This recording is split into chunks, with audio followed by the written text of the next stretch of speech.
Welcome, everybody. I'm Candace Shibley. I'm a water conservation coordinator with the Division of Water Resources. Really appreciate everyone that was able to hop on today. As we get started, please continue to use the chat feature and just say hi, tell us where you're joining from. We always love to see how many corners of the state that we're reaching.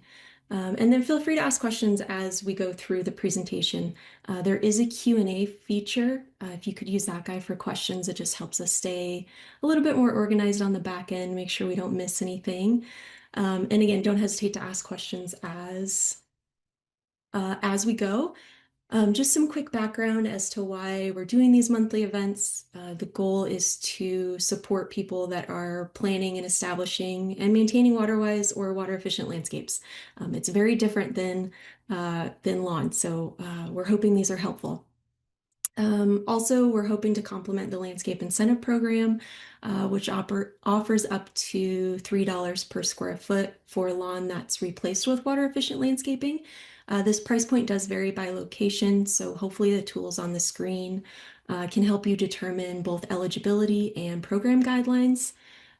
If you are planning to participate in the program, please do not kill or remove your lawn until your project is approved. We do need to verify that there's living lawn within the project area before you get started.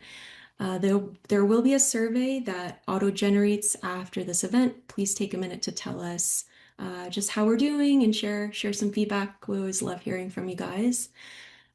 Before we get started, I just wanted to give a quick plug to our Report Water Wins program. If you see someone that is going above and beyond related to water conservation, or if you just want to share a story of your own, you can use that form to do that. We always love to hear what people are doing across the state. You can even share some pictures of your landscape. We would love to see them, and we'd love to hear your story and possibly highlight them on our social media accounts if that's something that you are okay with. Today, we have Adrea Dent joining us with Perennial Favorites. She's going to highlight some of her favorite plants and just share some practical tips to help you keep them thriving. But before we get to the presentation, we're going to kick things off with our maintenance minute. I'm going to turn the time over to Wes and Ryan. They're going to cover just what's happening across the state. Wes is a USU Extension agent in Heber City. Is that right? Thank you. And he's going to cover what's happening in the more moderate parts of the state, temperature-wise. And then Ryan is with the Washington County Water Conservancy District, and he manages the Red Hills Desert Garden down in St. George. And he's going to cover what's going on in the warmer parts of the state.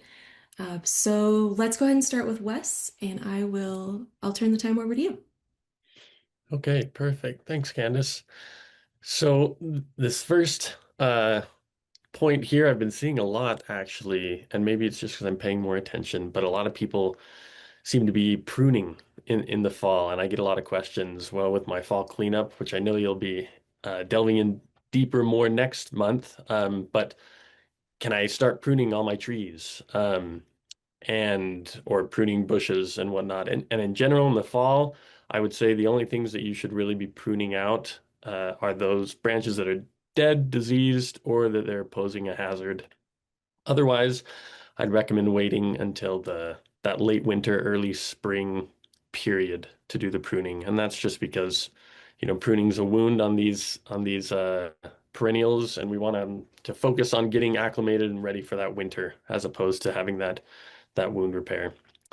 Another thing going on, I'd say in earnest right now in the middle and northern parts of the state are planting. We always think of spring as the great planting time, and it is, but fall is also a great time to be planting, especially those perennials in your landscape. If any of you have done the pollinator program through UDAF, you got your plants not too long ago, and putting those in the ground right now, and other perennials and other plants, it's a great time to do it. Just make sure that you're supplying adequate water until that ground freezes. Using mulch, of course, is always a good way to retain that water and also give some added warmth throughout the winter. In addition to planting, transplanting, and dividing, the fall can be a great time to do that. There's a general rule of thumb with you kind of go off the bloom time of your your perennial plants, whatever that may be, whether it's herbaceous or you can even do a little bit of some woody things. But spring and summer bloomers, great time to divide is right now in the fall. If they're a late summer or a fall bloomer, wait until spring to do that division. I have here at the bottom a caveat. In actuality, I think plants are pretty robust, maybe a little more robust than we give them credit for. So um, it can be a great time anyway to do some dividing. Weed control, also a great time, especially for, well, I'd say maybe focusing on those robust perennial weeds like field bindweed that, once we have these initial frosts, which are coming, I feel like we've been spared, at least where I am, a little longer than normal. But as they come, to hit some of those perennial weeds with an herbicide, and that can really absorb into the root zone and can be really effective. And then if you do have a lawn, um, I would say the fall fertilization is probably the most important. I think a lot of people can get away with just a fall fertilization. Um, and so this is it's approaching that time to apply the fertilization. And then one last note on lawn, if you have them, cutting the lawn short, we always stress keeping the lawn at a good length, as high as you can cut it throughout the season. But going into winter, cutting that short can prevent things such as the snow mold, which can happen when you have a really long grass. So that's about it. I'll turn it over to Ryan. Great. Thank you, Wes. Okay, if you saw last month, some of these might feel a little bit like a little bit of a repeat. September is kind of we're never sure if we're getting into fall yet, and sometimes it's more like summer. But this year we were fortunate. We haven't had a triple digit day in several weeks, and over the last week we've actually been getting down into the 60s at night. So that's really exciting down here. So fall is kind of a second spring here. A lot of the plants that have been dormant or suffering through the summer are going to put on a little bit of new growth. You might get some new blooms. So just enjoy it. This is kind of, you survive summer for this moment to enjoy this weather. Um, if you've got prickly pears, you can harvest the fruit right now if you still have it on there. Make your jams and jellies. I like to leave when I do that, I like to leave a fair amount for the wildlife. A lot of it will persist through the winter months, and it's a bright red during those months. So I like to leave some behind for the birds and the um, little antelope squirrels. Um, if you haven't already dialed back your irrigation, definitely do that. We've got shorter days and cooler nights, so even though it still feels warm in the afternoon, your plants don't need as much. Lawn would need only 1 to 2 per week. Just keep an eye on what the weather's doing, or get a smart controller so that it can automate it for you. Um, if you have a lot of cactus or other desert succulents in your landscape, by mid-October, you really ought to quit watering them altogether. That gives them a little bit of time to draw down on the reserves. When they're full of water, they're swollen, and then if we get a hard freeze, it will burst the cell walls and damage them. So you want to start scaling back on them so they can draw down on that reserve, and they won't burst when it does freeze. It is an excellent time to plant. It sometimes can be difficult to find what you want in the nurseries in the fall because they're trying to reduce their inventory, but you can also sometimes find some really great cells, things they're trying to clear out before winter hits. So the one caution there is just be careful with any frost sensitive species. If you're pushing the boundaries with a zone 9 plant, I would hold off on those until spring. Um, Final fall fertilization of your lawns, if you've got it, typically takes place sometime in October. And then just like Wes was saying, light pruning can be done if necessary on your trees, but if you've got any more some major pruning to be done, hold off until spring or late winter, early spring if you can wait that long. So that's all I've got. Awesome. Thank you both. That was awesome, informative. I did not know that about the cactus that they to cut back on watering to avoid them bursting, or the cells anyway. Um, Interesting. Okay, I'm going to stop sharing, and Adria, I'm going to turn the time over to you. Ryan and Wes, we really appreciate your input and knowledge.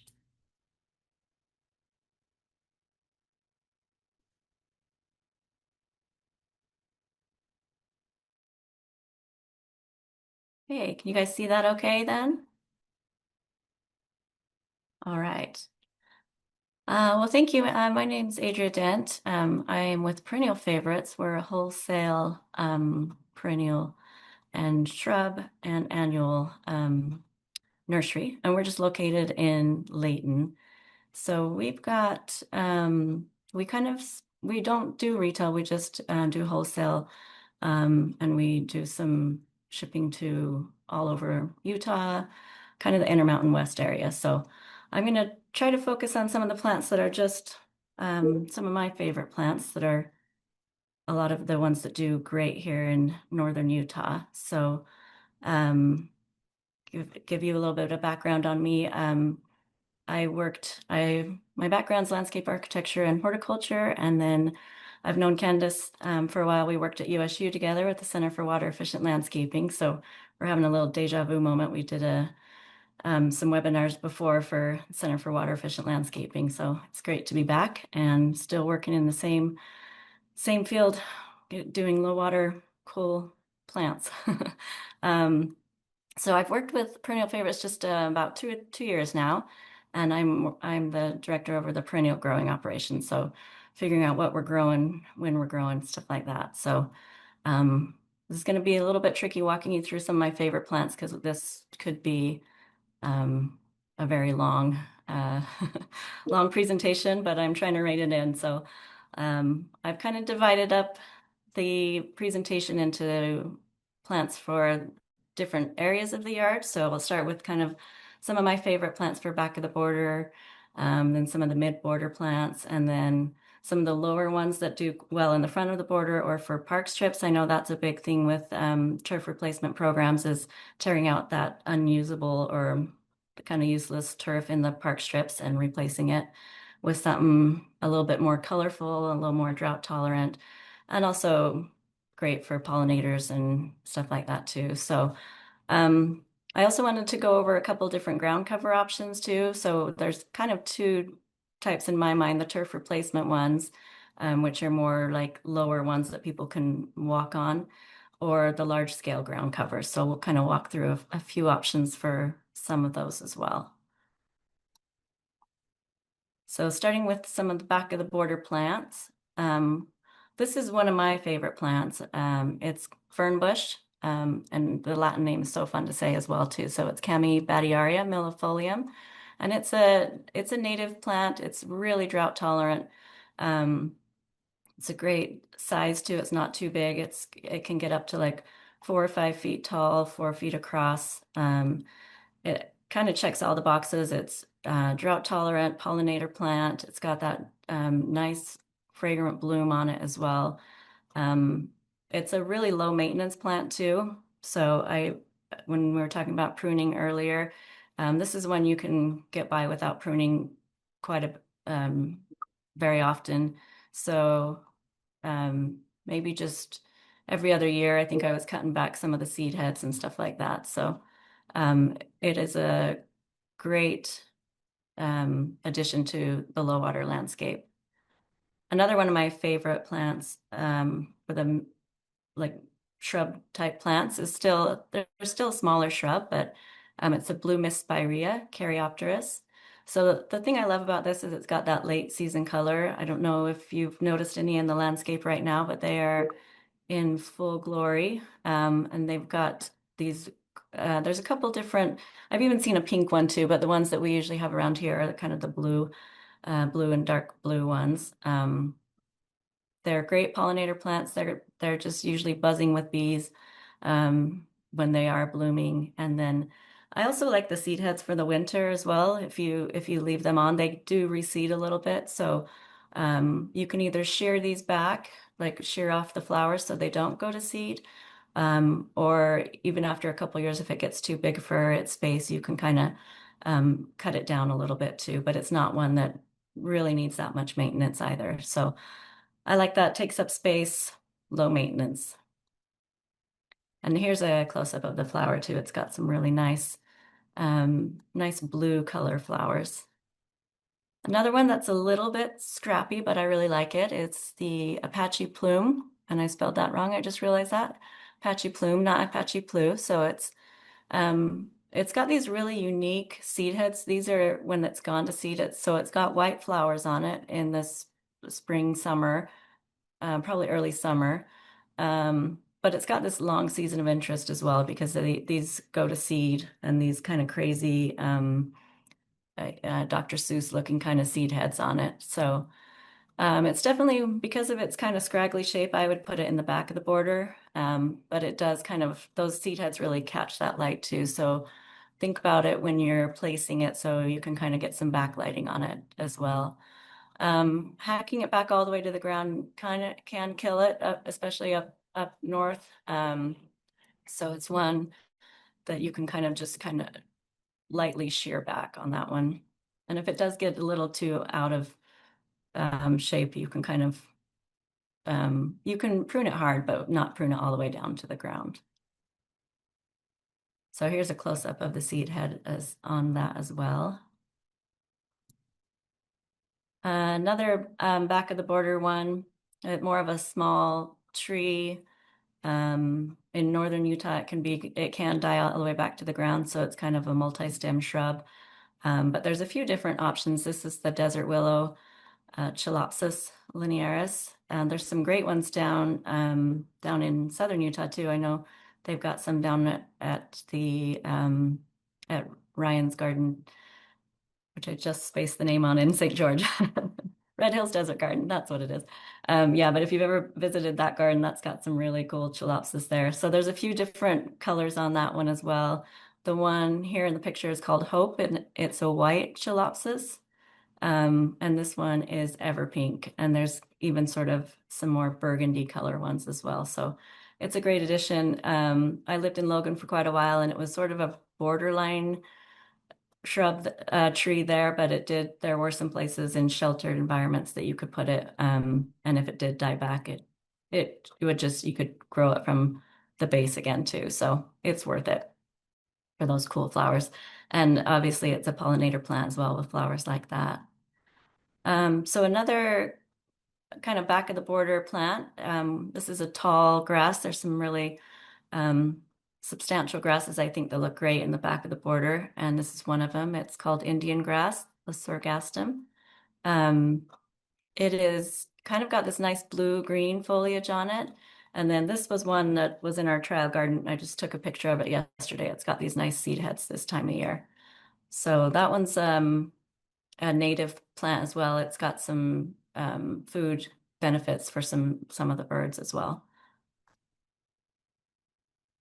So next I'll kind of talk about some of the mid-border perennials and grasses.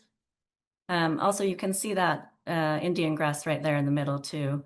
And right behind it is the Caryopteris, the blue mist spirea. So kind of putting all those together. The front one here is an Agastache or hummingbird mint. There's a lot of different varieties of the Agastache, and mostly varying in colors of pink to orange to purple. And then the great thing I love about this is the scent of the foliage on these. So it's got a really minty humming or licoricey scent to it. And obviously with a name like that, it attracts pollinators and hummingbirds. So it's always buzzing, and hummingbirds are always kind of darting around it. And you can see in some of the pictures on the next page, it also attracts butterflies.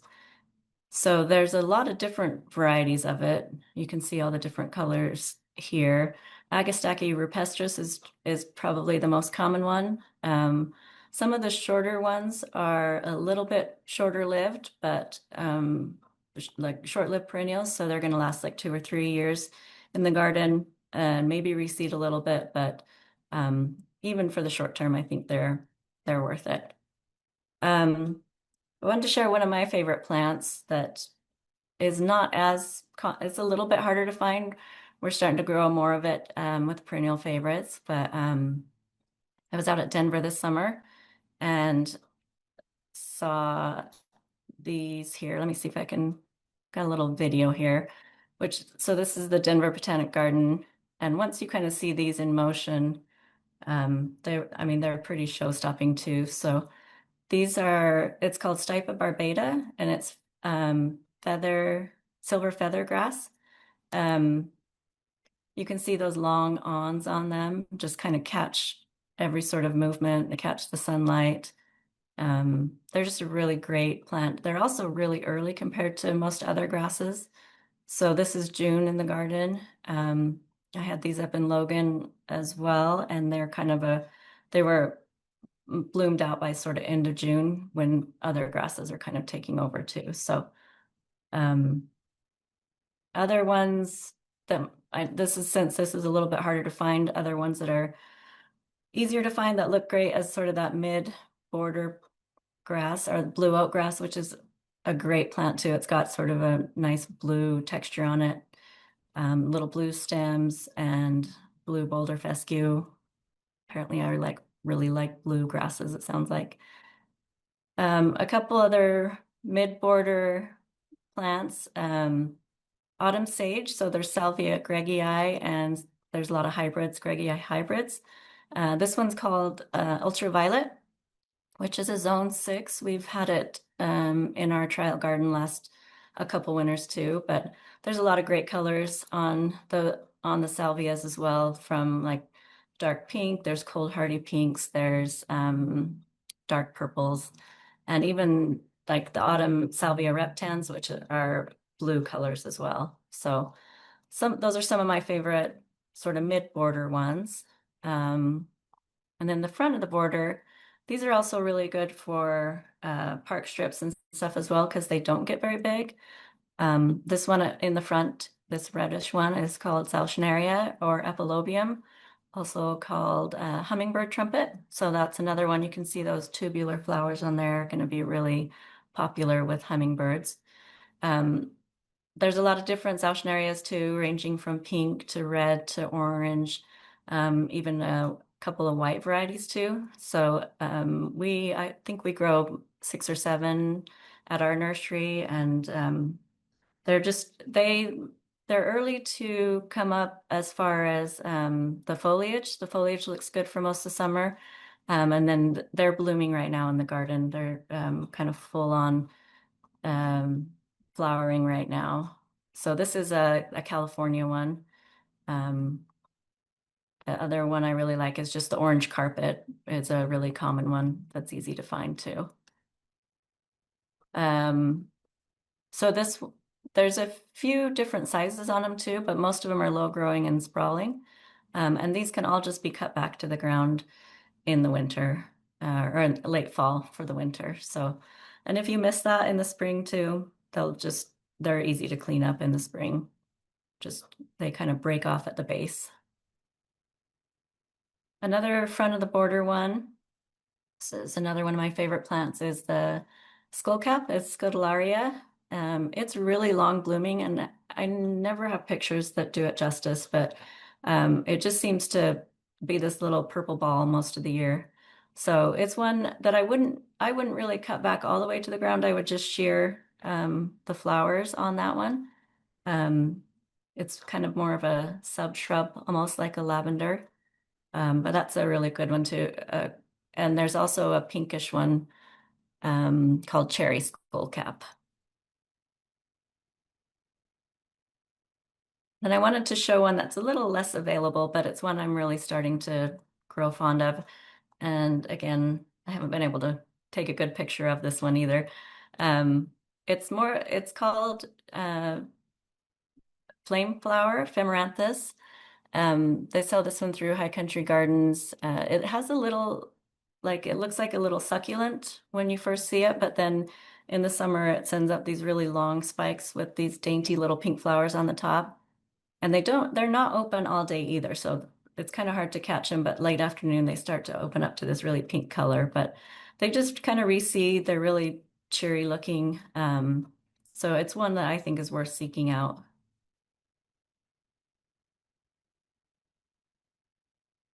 Another one it has that same similar qualities to that, where it's got those long, airy stems on it, is the soul dancer daisy. Um, it's more of a tufted grass foliage at the bottom, but then it does also have these top, like kind of dainty little flowers on top. And I think I have a little video on this one too. They're just really cheery looking. They look great in the front of the border. They kind of catch any little breeze that comes through. Kind of, it's nice to add some movement to the garden as well with some of these grasses and little flowers with wiry stems like this one.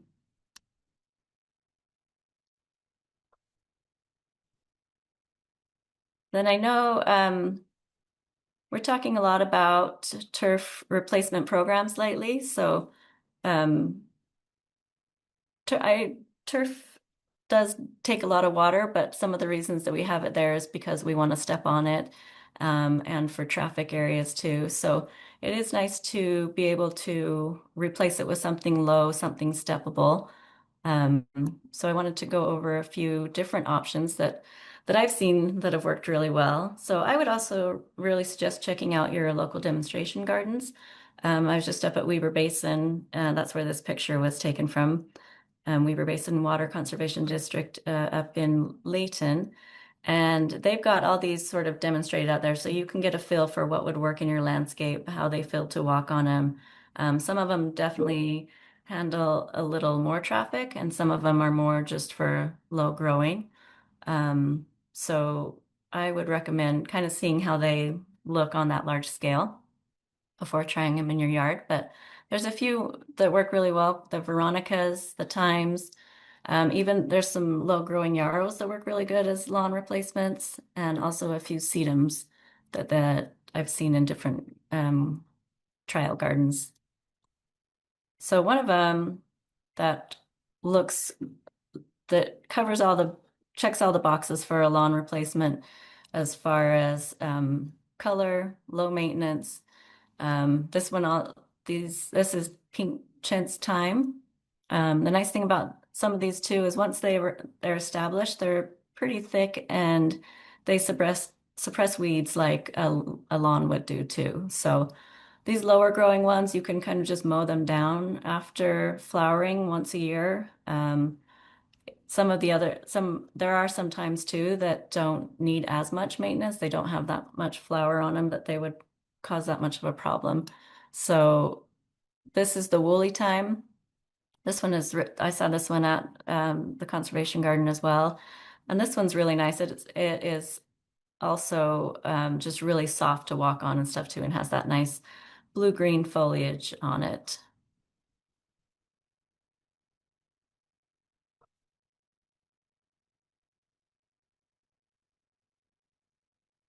Oops. Then I've got a couple more ground covers, for bigger spaces. For these bigger spaces, it's nice to have something sort of like the woody ones where they can spread out a little bit. This one here is Prunus besseyi. It's the Pawnee Buttes sand cherry. So the thing I love about this one is you've got lots of different seasons of color as well. You've got, this is in the fall, obviously. It's got nice bright red fall color. And then in the spring, before it really starts to bud out, you've got you'll get all the the white flowering on it too. So it's really low growing, I would say about 12 inches tops, and it just sprawls out. So each plant can spread about 6 to 8 feet. So you don't need to buy too many plants there. And it's also very minimal maintenance too. And once it sort of establishes, you really don't need any, it's a good weed suppressant as well. So it's low growing, it's got spring flowers and fall color too. So um, I, I'm talking and just hearing Ryan and Wes talk about planting and stuff this time of year. This is a great time to really start planting some of these shrubs and ground cover ones, just because it's a better time for you out in the garden, but also getting them in right now makes it so that you can get them established. You've got less chance for them to crisp up in the summer. And also, yeah, you can find some good deals on some of these too. So this one's a really popular one. Another one is the Growlow that's similar. It doesn't have the spring flowers on it, but that one's a pretty easy one to find. Another thing I like about that is it just kind of takes over. So if you have a large space to cover and you don't want to do lots of tiny little plants everywhere, that's another good one that they spread about 6 to 8 feet. You can cover a lot of ground with those as well.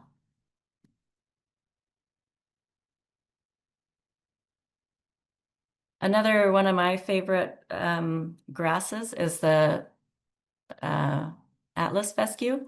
So this is Festuca marii, and you can see this in a sort of a mass planting area here. The thing I like about these is they're evergreen, so maintenance is really minimal on these. You wouldn't want to cut them back. Actually, just around the corner, there's some planted in a park strip right by me, and they've chopped them to the ground in last fall. They didn't recover very well. But this is one that on these evergreen, like mounding ones, you really don't want to just chop them back like you would on other like columnar grasses like Karl Forest or stuff like that. It's easier maintenance this way too. You can, if they do get a lot of dead seed heads and stuff on them, you can kind of just rake them out too. So they have that nice mounding shape. It takes up a lot of space, but then they've also got this really nice kind of tawny seed heads on them as well. So yeah, those are a few of my favorites. Went through that a little bit faster than I thought. So does anyone have any questions on those? That was awesome. I love that you left plenty of time for questions. And I have like a whole list now of things that I want to try. I wish my yard was bigger. I know that's the problem. Too many things to fit in. There's so many So plants. Um, Love that presentation. I love that you worked in some videos. It was fun to see some of the movement. If you guys have questions, use that Q&A box. We'll get to those. Next month, we are going to be talking about fall landscape maintenance. So we're going to talk about what you need to do just to get your waterwise landscape ready for winter. And then Adria did mention some links, and she's got them here on the end or on the last slide. I will send out just a follow-up email with all the links, so you've got them all in one spot, and then a link to the survey just in case it doesn't auto-generate for you. So first question that came through is everything that you covered full sun? yeah, some can do okay in part shade. Like this Atlas fescue, I've done in part shade as well. The thing I do like about this one, a lot of these ones that are kind of tougher plants is they can handle a little bit of overwatering, but they can handle it dry and they can handle shade too. So I think most of these are full sun. The those ground covers, the Prunus besseyi and the sumac, those can handle part shade as well. Okay, that's good to know. How about the wind? Are any of these, do any of these not fare well in windy areas? Um, I think the wind can be nice on some of those grasses for sure. Um, I wouldn't, I'm trying to think through. I don't think there's any that can't handle too much of the wind. It's usually the bigger shrubs and trees that have a hard time with that. So maybe like the chalopsis, the desert willow. Um, if you did have something come through where, especially if you've got it, like some weak branches on that. I know with the desert willow, it's kind of a multi-shrub or a multi-stem shrub. So sometimes if it's really heavy or something like that, we've lost a couple of branches like that. But I think the rest of them should be pretty good in high wind areas. Okay, that's good to know. Going back to like the full sun versus maybe some part shade, if you had a park strip that was partially shaded, like what combination of plants would you choose? I've done the Zauschnerian part shade before. Also some of those perennials that we think of as kind of aggressive, like lamb's ear. There's that one actually does really well in part shade. So I've seen the lamb's ear and the Zauschnerian part shade. Those are a great combination together. Also, I would consider some of the like lower growing shrubs like mahonias. Those do well in part shade. there's also hardy plumbago, the ceratostigma.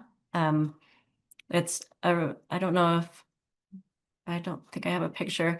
It's one I was going to throw in, but it's nice. It's got the um, like blue flowers, but it's also got some some reddish foliage in the fall as well. So that's the hardy plumbago, and that does really well in the shade as well. Awesome. A few of you are asking about like getting slides, recordings. This is being recorded. We'll get it posted to our YouTube channel shortly, and I'll share that link with everybody in the follow-up email. So you can use this as a reference, go back and grab some of those plants that you love and want to try. Adria also mentioned High Country Gardens, and that's a great website for shopping as well as looking at pictures. So I'll throw that in that follow-up email as well. Um, just of what you mentioned, would you say that the creeping time is probably the best to handle foot traffic, or do you have some other suggestions or favorites? I think that one as well as the yarrows. The yarrows are surprised, like that's one that's in the garden that just kind of is a little bit of a thug, can take over, but that's what you want for a lawn replacement. You want something that's gonna be a good weed suppressant, be able to handle getting stepped on and stuff like that. So the Achillea agerifolia, the Greek yarrow, is a low growing one. And that's a great one for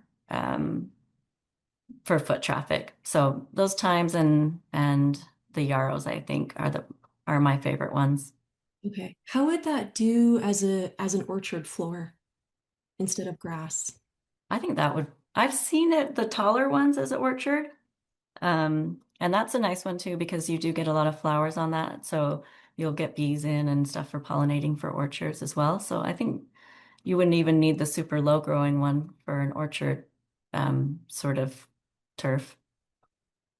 That's good to know. Um, where do you suggest people shop for plants if they're looking for natives? I know it's going to depend on where they're located, but say they're in like the Wasatch Front. There's a lot of great nurseries, and if you don't find what you need there, you can ask them and they can order it too. And then also I would suggest High Country Gardens. They've got the mail order ones that you can get. You can, they're still shipping their fall stuff right now. And then they do early if you kind of plan ahead, you can order it early for spring as well. Cool. That's a great suggestion. What if we have some folks at higher elevations, like over 7,000 feet? How would these suggestions do up there? A lot of these are cold tolerant plants as well. These are zone 5. So um, I guess that would probably be zone 4 at 7,000 feet, maybe. But a lot of those yarrows would work great there. The Zachnarias and stuff. There's a few that are a little bit less hardy, but there's a lot that are still work in that climate. A lot of the grasses are great up there. Most of our ornamental grasses and native grasses are hardy zone 3, 4. Um, so those blue stems and a lot of the fescues would be great for those higher elevation ones as well. Okay, cool. And do these all fare quite well in like our kind of heavy, terrible clay soils? Yes. These are tried and true. Yeah. We do have a question in the chat. If anybody knows of some good nurseries in the southeast part of the state and you want to throw some suggestions in the chat, that would be helpful. Um, okay, so thinking about like just smaller lots, if people want some privacy, do you have any like columnar tree recommendations? Um, Ones that I really like are the buckthorns, the rhamnus. Those are kind of nice because they are pretty columnar. You can kind of um, put in, you just space them a couple feet apart. And so if you don't have a lot of space for a big tree, but you just kind of want a hedge like that. Those are not evergreen though, but like space that tight, they work pretty well. There's a lot of nice junipers too that are like the Taylor juniper and the Woodward juniper that have that blue-green sort of desert color too. that I would recommend. Did you say there were a certain part of the state? There's some oaks that do really well too, like the columnar oaks, but They didn't say. okay. Another one that I like, we don't have very many native broad green or evergreen plants here, but the native mountain mahoganies, the Cercocarpus. There's a few different Cercocarpus that you could that are native to throughout the state that you can use as shrubs too. Um, I would I would suggest kind of making room for them though, and not trying to prune them into a certain shape. But there's some really nice. Those ones are evergreen as well, so they make a great privacy hedge, and Awesome. they have that nice native look to them as well. We didn't really talk about, uh, I mean, this wasn't an irrigation class, this was a plant class, but as far as watering goes, would we need to set up an irrigation system for most of these, at least for establishment? At least for establishment, yeah. Like some of those, and that's the thing I like about starting small with a park strip, is because you can just kind of turn off, it's usually on a separate zone. You can kind of get it established and then turn it off as well. I mean, so that's a nice way to kind of get those going. I do think one of the trickier parts of switching all over to a completely low water landscape is usually when we're designing, we don't design in our irrigation zones. And so thinking of that when you're going into it, so you can actually set it up and then use that zone for establishment and then turn off the whole zone at once. So instead of doing part of it where you're overwatering part of it or underwatering part of it, trying to kind of design those as a whole zone. But these are very water-wise plants, some more than others. Like the grasses are going to do better with more water, but they're also going to be fine without water too. Like that sorghastrum that I had in the picture, I had it in two different parts of my yard, and one part was getting a ton of water just because we were like on an irrigation canal. And it was tall and overgrown and stuff like that. But the ones that didn't get much water, they were more that columnar shape and stuff too. So I think that's one of the tricky things is making sure that you're not that you've kind of grouped plants by that same need too, where you're not overwatering part of them and underwatering the other parts too by using that same irrigation zone. Cool. That's a great suggestion. And when I send that follow-up email out, I'll throw in a link to our waterwise plant list, and we have classifications, like water use classifications for all the plants. So if you're not sure if it's like a low water use or a moderate water use, that'll help you kind of determine so you can group plants accordingly, as Adria was saying. And then we also have a water management tool. So if you have some questions about like how frequently would I need to irrigate this once I get it established, it can help you out with that as well. So I'll be sure to share that. Um, Okay, this is a good question. I've seen this a bit as well. So someone's wondering about just like long-term maintenance for the creeping thyme. They've had problems with it kind of starting to die out a bit, like in the middle. Yeah, I think that's one where you're always going to have a little bit of cleanup to do on those. So the nice thing about that when you do have a little bit of die out in the middle is you can kind of transplant those around as well too. So um, they're that you can kind of tell where um, they'll all kind of grow together and then they'll kind of get shaded out, stuff like that too. So just a little bit of cleanup and kind of using those little plants to relocate them throughout. Most of the time when people do get them established, they've used plugs to establish them and kind of done them on center, maybe 6 inches or something like that too. So every once in a while you'll have some that have just one of those plants hasn't made it, so they'll kind of have to grow over. But maintenance should be pretty minimal on that. Just kind of cutting back down after flowering for the most part. Great. What about like problems with just like self-seeding? There's a comment, has had some issues with like some of their grasses just self-seeding and becoming kind of weedy in the past. Yeah, I think it could depend on the grass. And that's kind of um a maintenance thing too. Like I do like leaving the grasses up over the winter because it does have that nice look to it. It's also a lot of them have forage for the birds. But then if you don't, some of them are gonna reseed as well. So that stipa kind of does reseed a little bit, that one I was talking about. Um, but you can also cut back the seed heads right after they've bloomed so you don't have that issue as much. There's a lot of sterile ones too if you want to avoid that too. So it is definitely species dependent though on some of those. Mm. Yeah, I haven't noticed many of my grasses doing that, but the Caryopteris definitely does. Yes, yeah.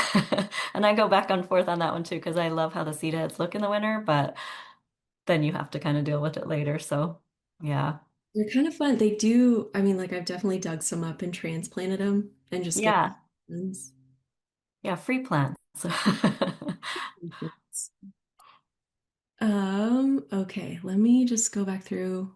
Um, are there concerns about like road salt, um, damaging? Oh, with the icing and stuff like that. Yeah, there are definitely some plants that are really they don't do well with that too. So one plant I didn't put in here, but it's a Spirabolus aeroides, the alkali sacchaton. I lived on a road that got a lot of salting and stuff on it during the winter. And that one does really well. You know, it's sort of and I think there's probably list. I don't know if you guys have them on UDWR, but there's definitely like planting lists that are for areas that are have issues with salt buildup and stuff too. So that can be a problem in park strips for sure. Cool, that's good to know. I think we did it. This would be the most questions we've had, like during the presentation. Let me just give it one more look. I don't want to leave anybody out. Yeah, I think we got them. Okay. Awesome. Cool. Well, thank you for your time. This was such a good presentation. Glad everybody could join us, and keep an eye out for that follow-up email. Thank you. We'll see you guys. Have a great day. Enjoy the rest of your week.